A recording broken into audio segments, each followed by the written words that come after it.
everybody. Turn this up in my headphones, Charles. Turning it up. Should we take them to the howl? Is it a howl? Wow. We'll see. Only time will tell. Only time will tell. Is it gonna happen? Or are we gonna cut it off? I don't know. Either way at this point.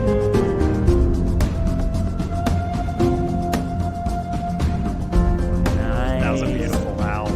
Yeah, we wouldn't tease the howl and then leave you guys hanging like that. That's just not us. That's not what we're about.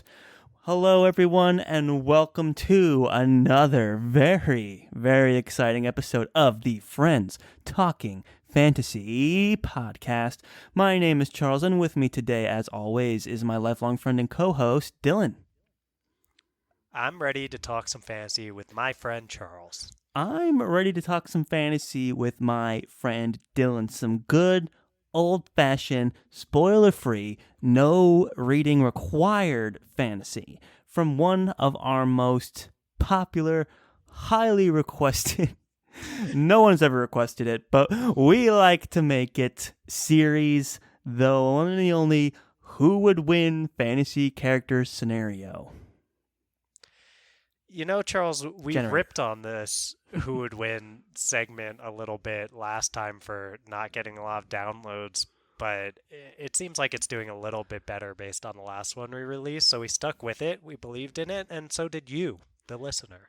And Yes. we appreciate every download that has come so far, including the one that accounts for you hearing us talk right now. We're excited to get into this. Super thrilled. You know, it's when we were looking at the analytics, it's like this series has legs. It lasts longer and it keeps the views going. Like, you know, some of these more like reading required ones, like book discussions or theory discussions, they spike and then they taper off.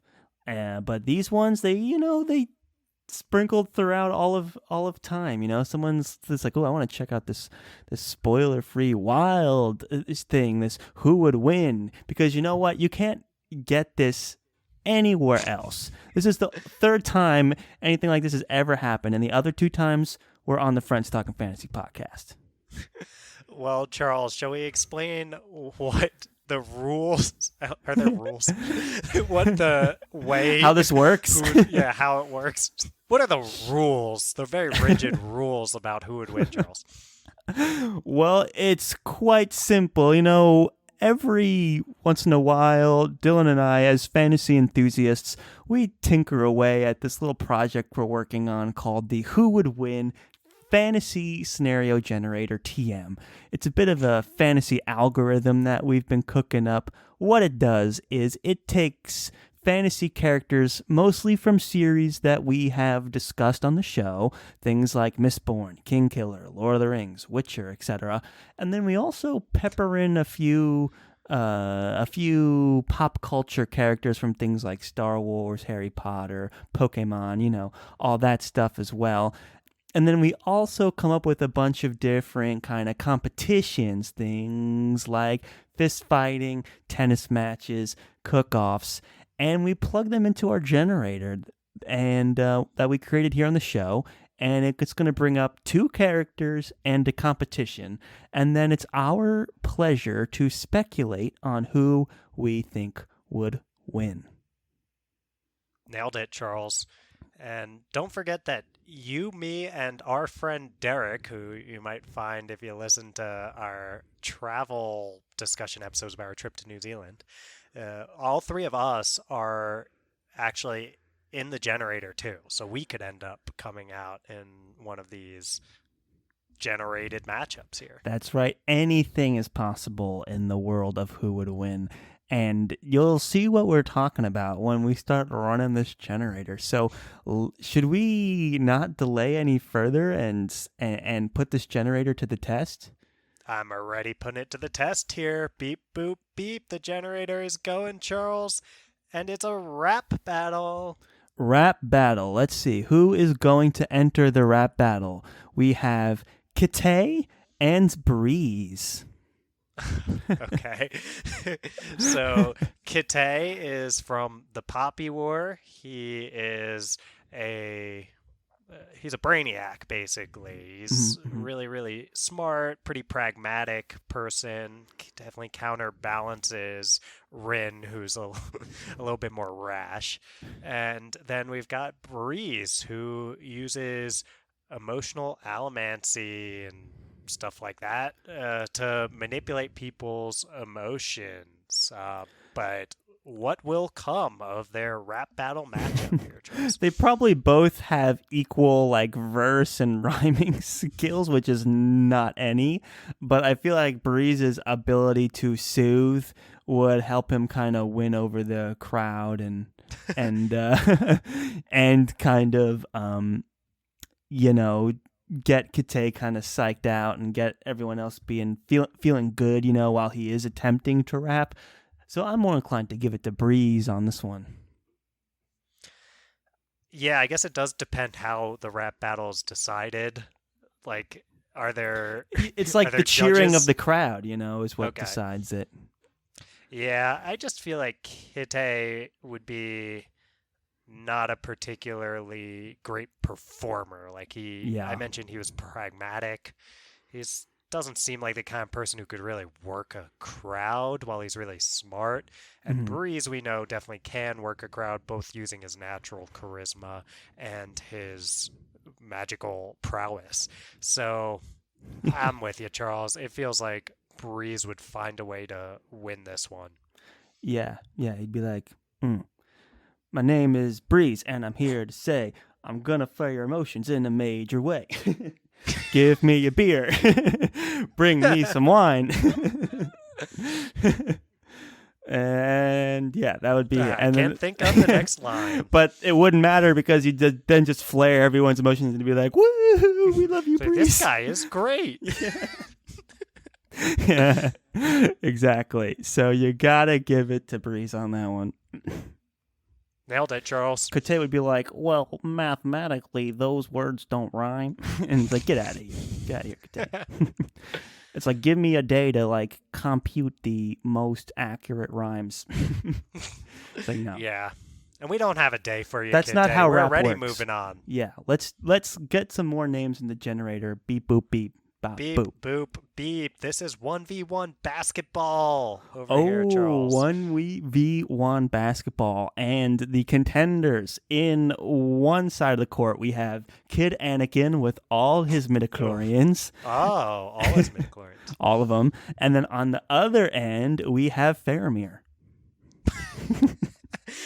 Charles, you know Lord of the Rings a little bit better than me. Any idea how tall Faramir is? Taller than Kid Anakin. Most people are. He's like, man size, somewhere in the 5 foot, 6 foot range. It's too bad it's not beach volleyball. Yeah. Be fun to watch Kid Anakin try to navigate all that sand. Oh, yeah, he'd be at a huge turf disadvantage there. Mm-hmm.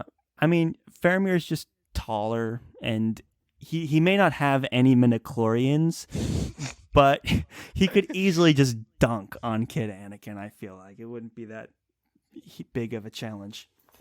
I feel the same way, Charles. Faramir all the way. I don't care how many midichlorians Kid Anakin has. Kid Anakin's like, I'll try dunking. That's a neat trick. And then Faramir would just like, boom, slam it out of his hands. Yeah. So, yeah, this Feel isn't good on pod that one, racing. Charles. It's hoops. So, Faramir all the way. Let's Faramir roll it all again. the way. Keep it rolling.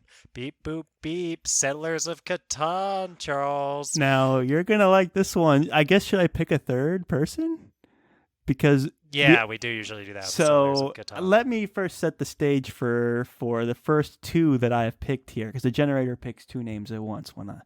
And first we have Sister Kettle, and Ooh. then we From Book of the Ancestor. we have the Friends Talking Fantasy co-host. Turn it up in his headphones. It's Dylan.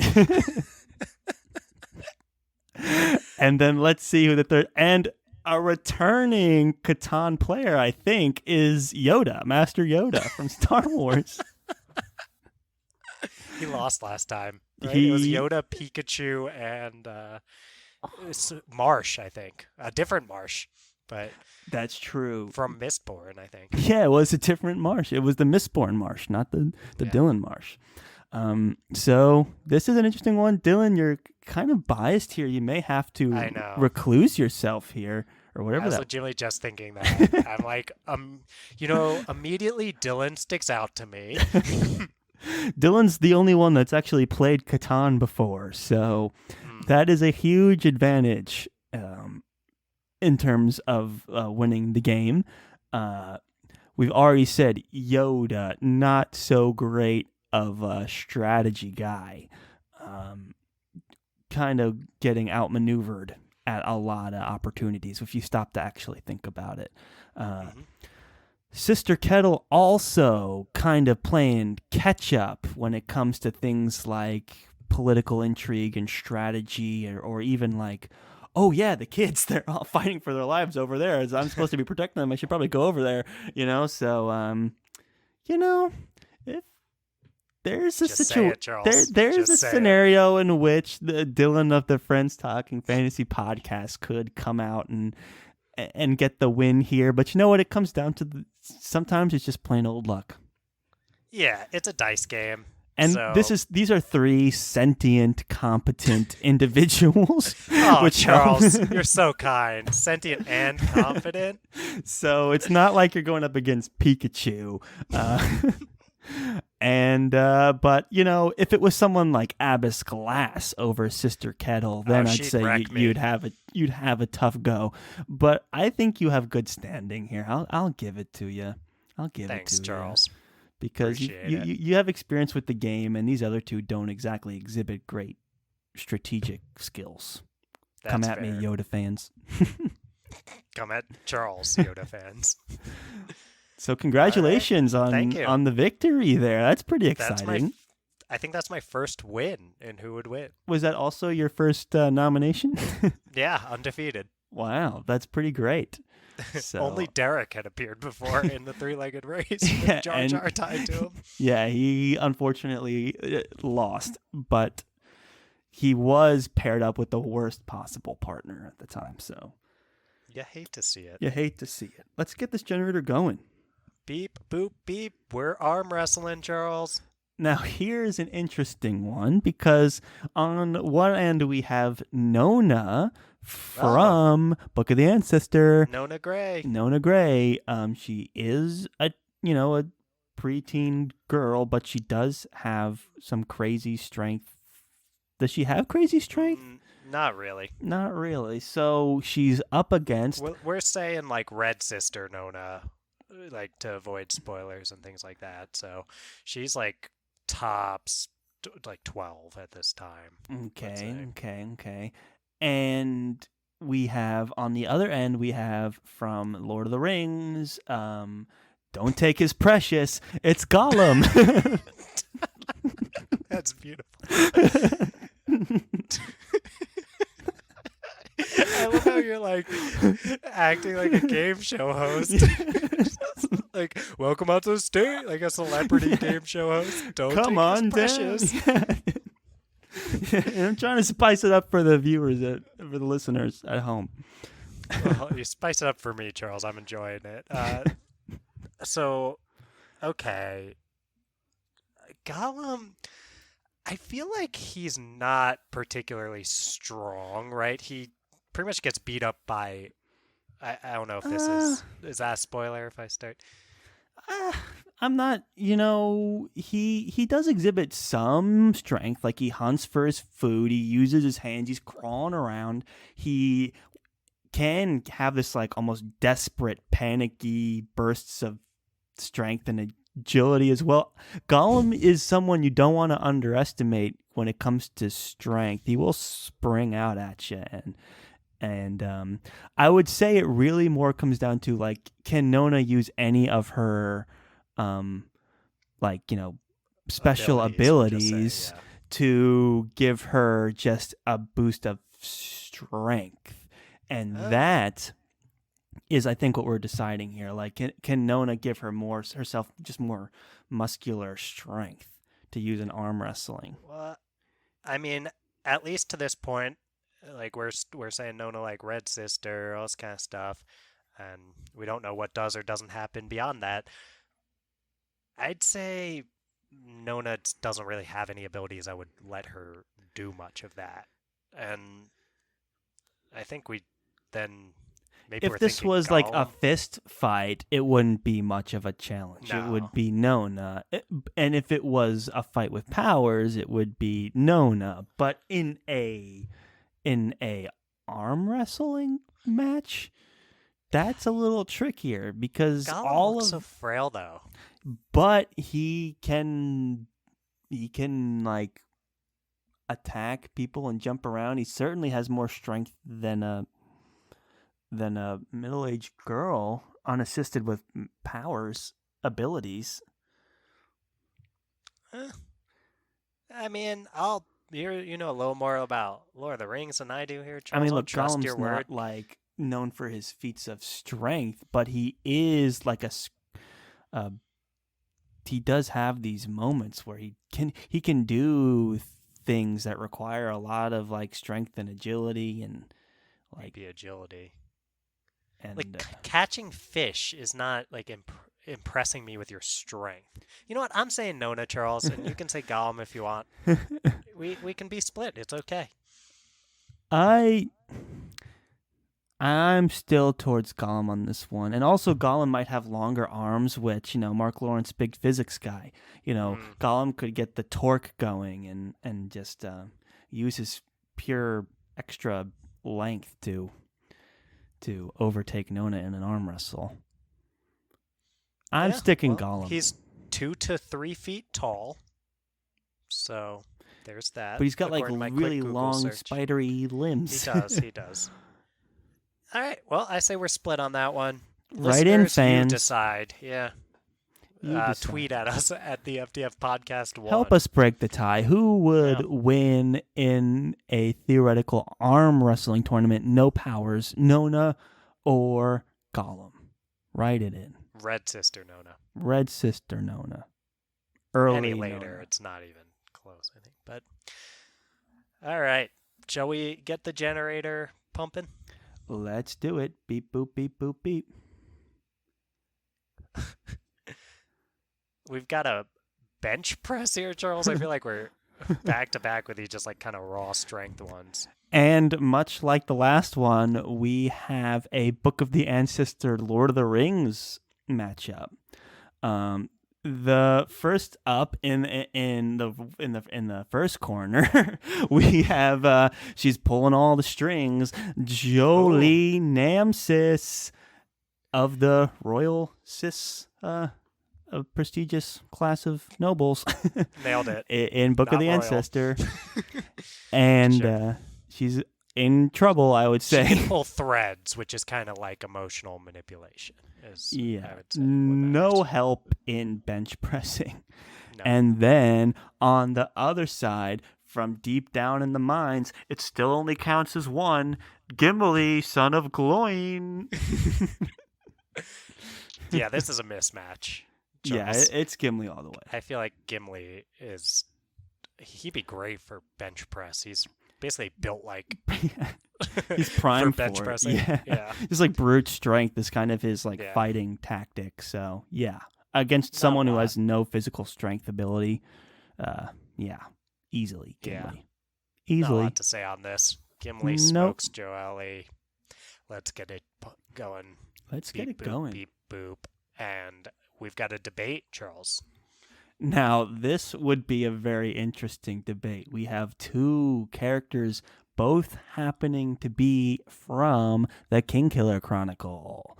Ooh, In one corner, one of our favorites by far, certainly. We have Bast, and then we have the master namer himself, Elodin. Interesting. Like, I feel like so. Okay, Elodin is basically like the kooky teacher trope. Obviously, had like the kooky savant, though. He's got this savantness about him that I think is important to mention.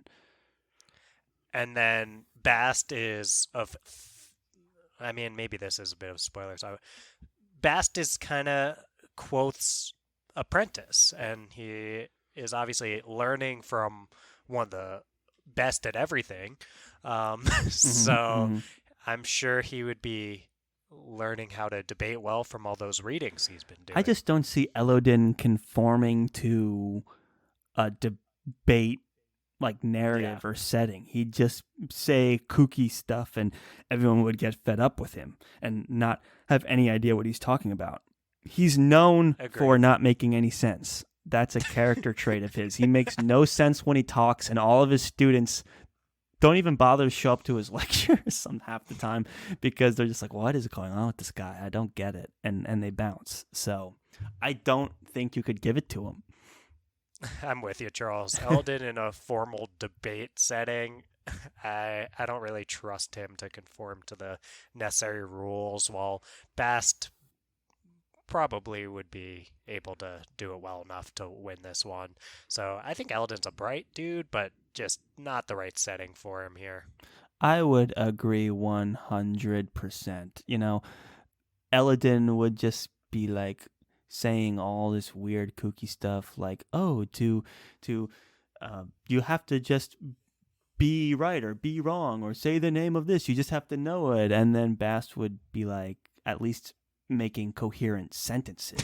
So, That'll do it, and that'll get you pretty far in a debate. especially when the other person is not doing that. So, For sure. Let's get the Bast it next is. one going. Bast it is. Beep boop, it's trivia. Trivia. That's kind of unfortunate because we have a good matchup here, but trivia is pretty irrelevant for these two. Well, Um, let's crank it out quick and we can even keep them going into the next one if we want. so we have Clara and we have Rin. Oh, Clara and Rin. Two very interesting when you compare them characters. okay. So Clara from Book of the Ancestor. God, I don't want to spoil anything, Charles, but she's a little more pragmatic. We use that word a lot on here, right? A little more When we're pragmatic talking than some of about the Mark other. Lawrence, we are. Yes, that's true. So she's a little more pragmatic than some of the other characters she's surrounded by, like Nona. She definitely thinks that money is what makes the world go round. Yep, And then, daughter of a merchant, mhm, so she definitely is sees kind of the motivation of money and advancement and things like that is yeah, part of her character. And what's to say about Rin? She is a very good student, I would say. When she commits her mind to something, she hmm, goes all in, and yes, she has a tendency to, jump over the hurdles she needs to get to where she needs to go. She's also a very pragmatic individual. Machiavellian, even I would say. Machiavellian, true. So I guess the question is like, do they have time to prepare for this trivia night? Because Rin's the kind of person who would like read every textbook and memorize all the words, even if she didn't understand what they meant, and just Hmm. nail it on trivia night. Whereas Clara would probably try and like team up with the people that might know more about trivia and just be on their team and kind of ride Hmm. on that. Or So, cheat. or yeah. Like So she's definitely it's canon that she's cheated in classes before. So I think honestly though Clara does not like the more academic classes in Sweet Mercy Convent while I Rin's mean an and she doesn't accomplished care. academic too, like Yeah, very I think it's accomplished. Rin in a trivia. Like I I think think it's that's not fair. close. I think that's fair. I'd give it to Yeah. Rin as well. Cool. Do we want to carry them through or do we want to just Let's do a new keep matchup? it rolling. Let's keep All it right. rolling. Beep boop Boop beep boop boop. beep. We've got an election, Charles. We have an election, and in the airbending party, we have Aang from the Avatar: The Last Airbender, and representing the Pokemon party is Pikachu. Aang versus Pikachu. in an election. I would want neither one of these people running the country. I definitely do not want Pikachu to run the country. It's almost like where, there's that scene in The Office with Michael Scott where he's like, if children ran the country, then there would be no war and then he kind of starts descending into like, well, there'd be no government really. It's actually a terrible idea.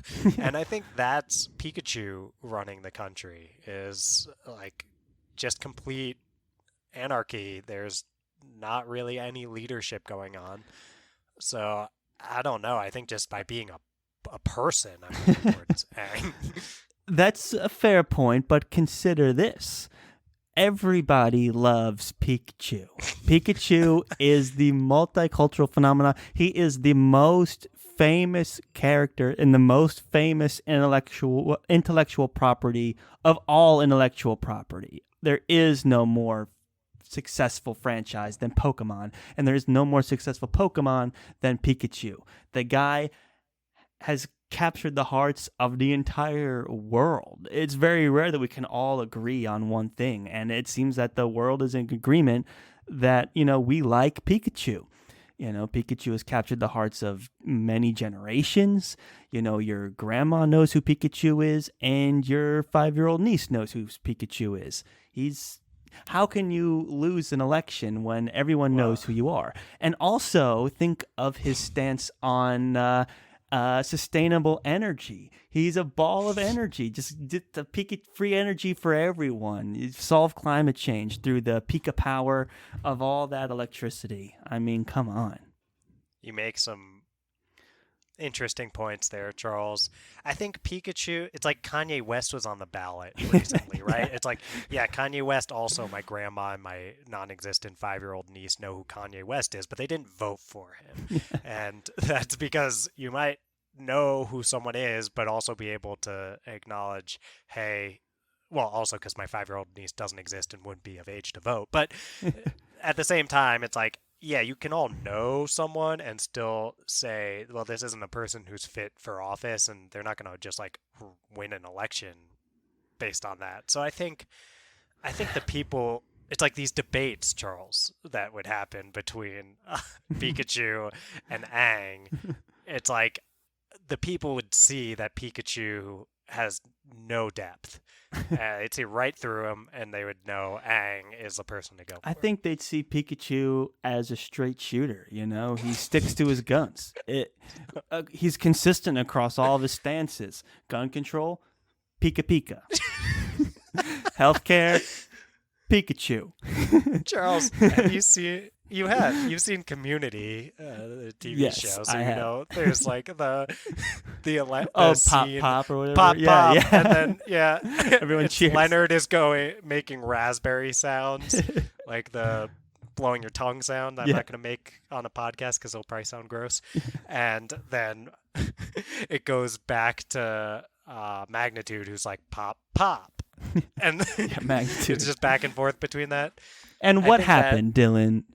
The people voted for South Park. Oh, that's a spoiler for Community, I guess, but it doesn't matter.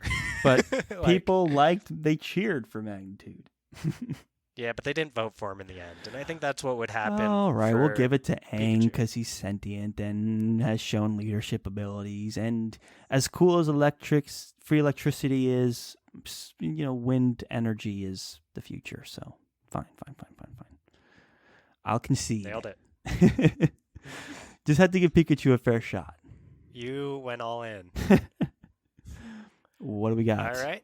We've got a cook-off, Charles. A cook-off with a not so seemingly random matchup here. On one side, we have the White Wolf himself, Geralt of Rivia.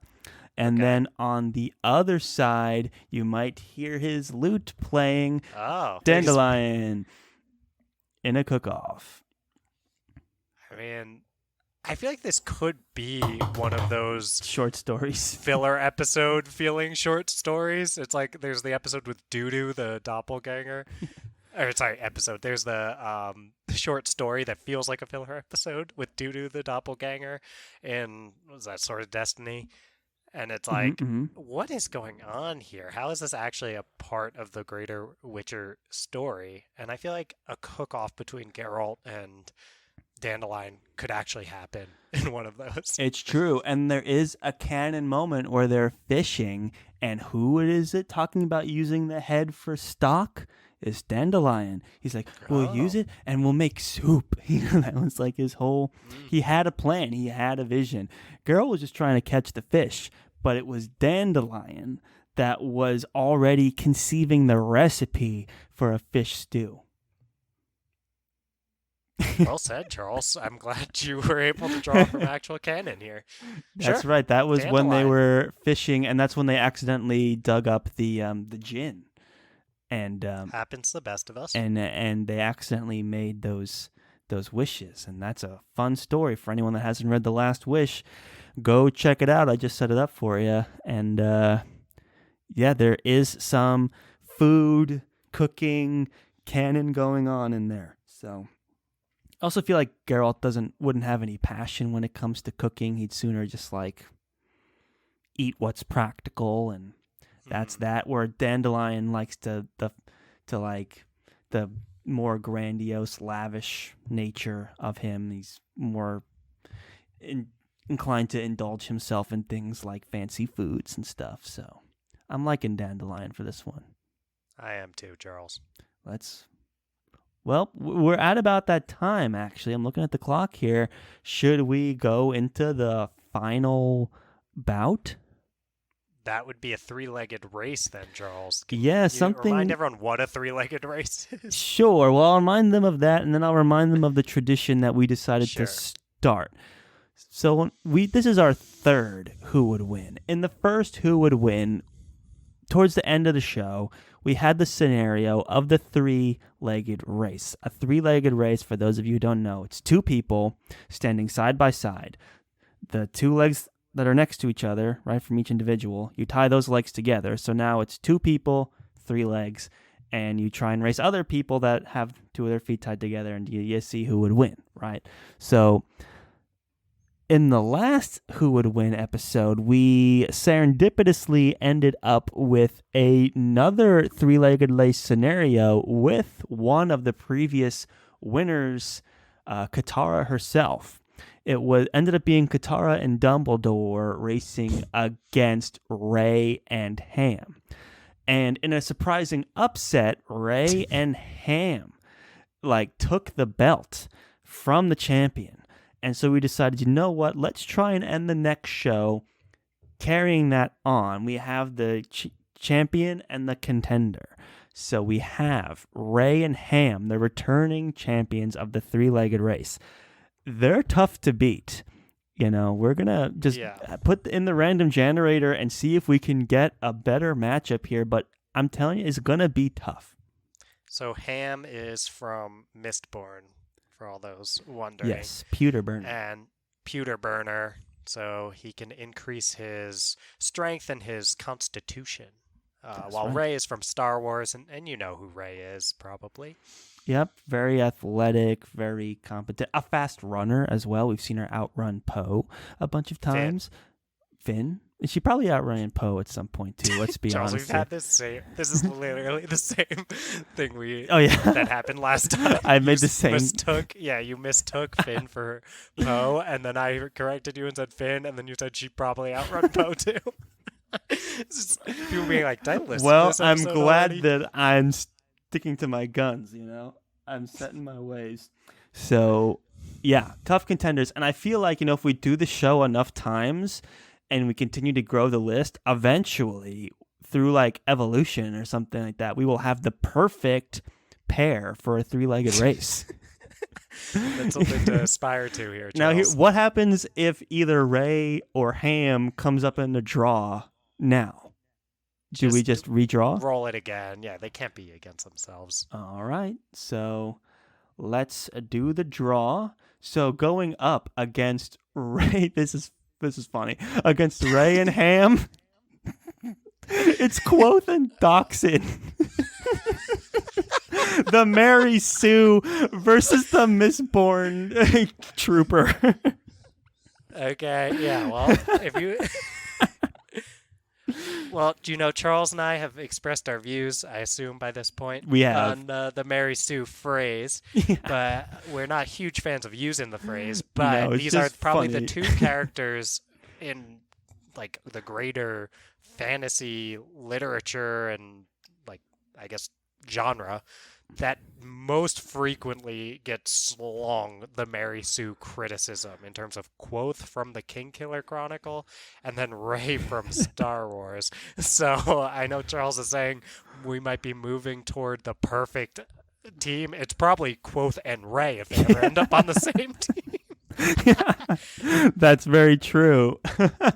That is very true. Because what has just happened is that anyone that does subscribe to this plot armory, like, wish fulfillment, self-insertion aspects of either Rey or Quoth, that's all negated now. Someone has to lose. Someone has to lose. Either that or like a wormhole opens up and like everyone gets sucked into it and time itself loses all meaning. One of those things is going to happen. So either time itself loses all meaning or Quoth or Rey will lose. It's hard to say which is more likely. I know. It's pretty wild. And then, Ham, we're assuming he's not burning pewter, right, in this race? Yeah, so he's just kind of this big... He's still a strong guy. athletic dude. Yeah. Whereas Doxson is just kind of your average guy. He's the planner, but he's not really the warrior or the feats of speed or strength kind of guy. Yeah. I mean, how much time do they have to prepare for this three-legged race? I think that could make a big difference. Yeah. Maybe they get a few, practice runs. They realize they're going to be on, different teams and they're doing a few practice runs. Doxson is trying to come up with the strategy. I think these matchups are so close. This race is so close. I picture where, we're in the backyard, Geralt's working the grill, Dandelion is, stirring his soup, and now all Dumbledore and Katara are still reeling from their loss. Yeah, they sat this one out today. They didn't make an appearance, either one of them. And then you have Rey determinately tying the string, binding one of her legs to Ham's, and then Ham is being like, we still have 4 legs. It's just 2 of them are tied together. Dude, that's beautiful.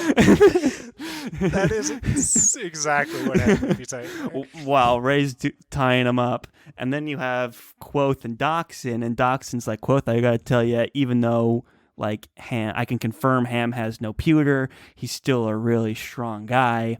And as plot armory as you are, I think you are evenly matched with Rey. And I'm not sure how much I can bring to the table here if it's my strength against Ham's, even without pewter. So we're going to have to be really in sync to pull this one out, And that's where we're at on this one. This is a toughie. It is a toughie, Charles. I do think that if we look at Rey and Quoth is less overpowered than Rey. He really is. Yeah. I mean, especially at something, if neither of them have done it before, I think Rey is more likely to be just the one who's really good at it. And we know Rey has one time that she's done this before. That's true. And it's canon that she can run fast, where we don't get a lot of running canon with Quoth. We can assume he runs very fast, but we don't know exactly how fast. He hasn't raced anybody that I'm aware of. Right. Not that I can think of either. And I don't know. As I said, and you said too in our Quoth a Mary Sue episode, that a lot of the Mary Sue stuff with Quoth is a little overblown. No pun intended. For name of the wind there. But I think when he first tries stuff, oftentimes he does lose. Like he first tries tack, he loses. He first tries fighting a 12-year-old girl, he loses. I think the first time he does his three-legged race, I think he's going to lose too, Charles, because even if we say he and Ray even out, the point you're making before about then if it's just Dachshund versus Ham in a physical contest, you're choosing Ham every time. Yeah, I'm for all you listeners at home. I've been nodding my head in agreement this whole time as Dylan made these absolutely accurate points. Quoth, as talented as he is not nearly displaying the ability to catch on to a skill and be masterful at it as well as Ray can. And even if you canceled them out, I think just the athletic ability and strength of Ham, even without Pewter, is an advantage over Dachshund. So I think just both of those things combined, I think you have to continue to give it to Ray and Ham. I think you do. I'm with you, Charles. We're in agreement. The champions remain unseated, undefeated. It is Ray from Star Wars and Ham from Mistborn, the returning champs of the three-legged race. They're going to be tough to beat, Charles. They're going to be tough to beat. I hadn't even considered Quoth as a contender for Ray. That was brilliant. Fun. That was so close. And we got Dachshund, too, from Mistborn. Like, wow. I mean, what's it going to take? It's going to take, two really fast characters to come in here and unseat the champs. Yeah, I think if Quoth had a really good partner, then like a Geralt or a Aang even, or sure, something like that. Katara coming back to settle the score, but even then, it's all close. Just anyone athletic, like maybe Kelsier if we're staying in Mistborn. I think just an athletic dude who'd probably have a good shot here, but I don't know. It's hard to think that there's a lot of folks in here who can really give Ray and Ham a run for their money. But as we keep reading new books, Charles, we'll keep adding new characters, and maybe we'll add some characters who are particularly fast. And this would have been perfect for Nona with her Hunska speed. Yeah, but we do know that Hunska speed is more about agility and quickness than it is about like actually being fast in a sprint. So I think she'd be a good one. She'd definitely be fast. Right, if it's like Nona and Clara, who are both Hunskas. Yes. Now we're talking. Yes. Yeah, exactly. So yeah, and good chemistry with that one. Yeah, Nona and Ara would be great. Yeah, because if you just had any one of those, like, you're only as fast as the person you're tied to, right? Like you're only as fast as the Dachshund. Yeah, you can't like be Hunska fast while you're tied to someone like Dachshund, right? Who's like, I can't keep up with that. We're gonna trip and fall, and it's gonna be a disaster. You need to be two evenly matched and also really fast characters, which I think the Hunska blood would be our best chance here. Two full-blooded Hunskas. That's what we need. All right. Nona and Ara next time, hopefully. Yeah, well, it's up to the podcasting gods and the who would win fantasy scenario generator TM gods as well. A lot of gods out there. A lot of gods. Watching over our who would win episode. Indeed. There's a lot going on. Y'all out there are only listening, not watching. And we really do appreciate you taking the time to do so. Absolutely, guys. As we come to the end here and the outro music begins to swell, just want to take this moment to thank you for listening to yet another very exciting episode of the Friends Talking Fantasy podcast. This has been Dylan and Charles here, spicing it up for you with another Who Would Win episode. If you liked what you heard, toss 5 stars to our podcast on Apple Podcasts. Who's going to be that 8th person that throws that 5 stars at the time of this recording? Yeah, who's that going to be? If you like what you hear and you want to kind of engage with us, Twitter is an excellent way to do that. And we're the FDF Podcast with a number 1 at the end on Twitter. Facebook and Instagram are also an option. We are at the FDF Podcast on both of those platforms. You could also shoot us an email at thefdfpodcast@gmail.com. Type in Friends Talking Fantasy Podcast into Google. We got that SEO. You'll find us. Click around, interact with our stuff, listen to more episodes. Do what you can to support the show. We greatly appreciate it. But honestly, just getting to the end of this episode, more than enough. Thank you so much. Yeah, seriously. Sending our love out there. Yeah, you guys are the best. Thank you so much. And as always, go forth and conquer, friends.